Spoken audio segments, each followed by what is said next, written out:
And the answer is yes. For some of you, that is, not for all of you. This year we had Lensa, we had DALL-E 2, and now we have ChatGPT 3, which have been announced. And they truly show us how powerful generative machine learning has gotten in this past year. And I think that moving forward, the norm is going to be that these AI tools are going to be used to create templates. We are not going to create things from scratch. And by things, I mean websites, designs. We're not going to be creating anything from scratch anymore. We are going to use these AI tools to help us create the template.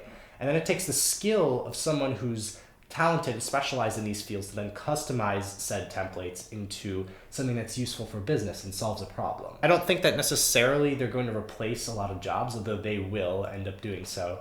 I think there are three main careers and jobs that I think are going to fundamentally change, specifically graphic designers and artists, software developers, and writers. We're all going to ultimately become our own managers in a way, kind of more focused on the business side of these problems and use these AI tools to help us solve them.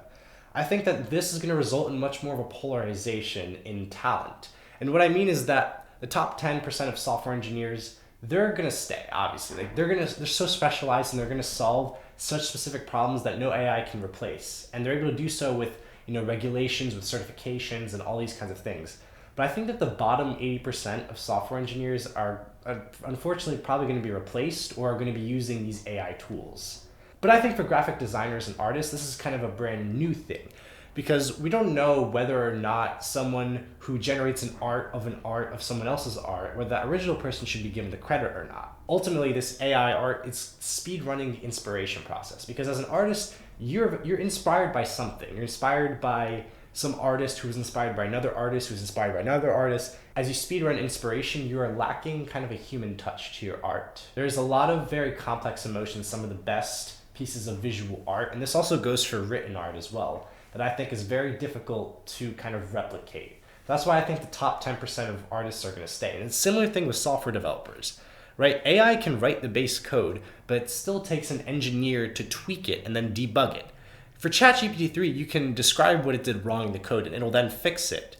But for much more sensitive tasks that deal with like financial or medical data or cybersecurity, I wouldn't trust ChatGPT 3 to replace an engineer as of yet. Entry-level software engineers are already in a tough market as it is. We got tech layoffs this year and the whole big tech has just died. And we've had so many problems, so it kind of further illustrates the fact that even in this field, the same thing as the graphic designers and the artists, you need to be a top skilled engineer in whatever specialization you choose. For writers and journalists, they have kind of a similar impact, I think, as the graphic designers. Because GPT-3 can write work, it can write art, it could write a book for you if you bought enough credits to do so, but again, it lacks a human element of expression to it. A lot of famous books have stayed famous throughout history, again, because they are able to tell such complex emotion and thought and similar experiences that people have, and such feelings that is enveloped from someone's consciousness that is very hard to explain to an AI to do. There's two problems with this recent AI news that I think I want to address. And one is there's kind of a performance, it's kind of an exponential growth of performance right now. But I think within the next 10 years, a lot of this generative art and this generative machine learning, there has to be some point at which it plateaus. And the simple explanation for this is because once you go past the 90% accuracy rate that is advertised by these famous models, you start to get to the point of overfitting, where you're increasing the accuracy rate to such a point where you have a lower precision but higher recall. So you're going to have more false negatives. And so increasing the accuracy rate from 90% to 100% is not something that would necessarily make the models better. The second issue that arises with these AI models is that they lack a human element to them, which kind of, in those three jobs I talked about, also becomes a problem, especially when you're doing business. Are you really going to trust ChatGPT 3 to write a program that's going to write a crypto exchange or that'll deal with your sensitive financial or medical data as of yet? You're probably not.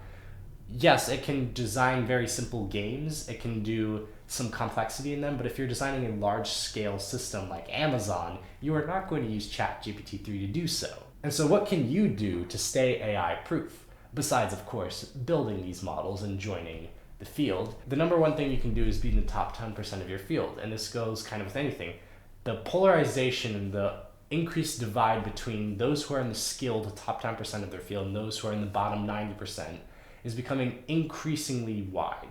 So the people who are top percent engineers, graphic designers, artists are going to receive more job offers from highly competitive companies, and the competition is only going to increase. So you got to make sure to make yourself stand out. Number two, I think you should be focusing on the product and the business need rather than the technical complexity. Yes, you can implement such a beautiful algorithm that's neatly written and that's recursive and that does all these cool things. But at the end of the day, if the client isn't going to see your code, should you really be spending all your time writing for it? No, you should be spending your time writing what the client wants. And even in the case of such a graphic designer or a writer who's doing freelance work, they need to focus more on the customer rather than writing something that's increasingly technical. Like, do I really care if you're if you're a ghostwriter who's writing like such advanced vocabulary, or if you're an artist using this style of brush strokes or used Photoshop over GIMP or something like that? And do I really care if I'm asking you to write me a website that you did it in React over Angular? Like, at the end of the day, we're all going to become our own managers, and we're all going to need to focus more on the product side. That's what I think the future of AI is going to hold, and that's what these AI tools kind of show us.